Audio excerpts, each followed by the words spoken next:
রাতের আধারে জ্বলছে আগুন, পুড়ছে একরের পর একর বনাঞ্চল। এ দৃশ্য কানাডার আলবার্টা প্রদেশের।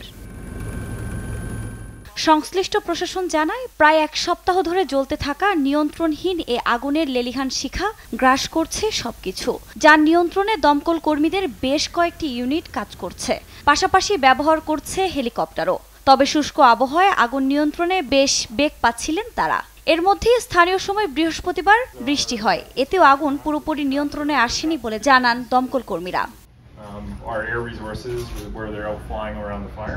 কানাডার তেল সমৃদ্ধ প্রদেশ আলবার্টায় বিস্তৃত এলাকায় টারবালি রয়েছে, আর এ অঞ্চলে আগুন ছড়িয়ে পড়লে বিপদ আরও ভয়াবহ হওয়ার আশঙ্কা কর্তৃপক্ষের। আলবার্টা কর্তৃপক্ষ জানায়, ফোর্ট ম্যাক্রুম থেকে প্রায় 15 কিলোমিটার দক্ষিণ পশ্চিমে আগুন জ্বলছে, ক্রমশই তার শহরের দিকে ধেয়ে আসছে।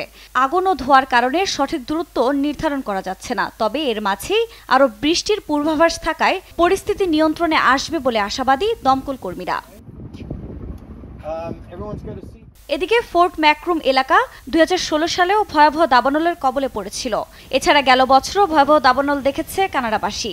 আর এ পরিস্থিতির জন্য জলবায়ু পরিবর্তনের বিরূপ প্রভাবকেই দুষছেন আবহাওয়া বিশেষজ্ঞরা। আফরিন মৌ, নিউজ ডেস্ক, দেশ টিভি।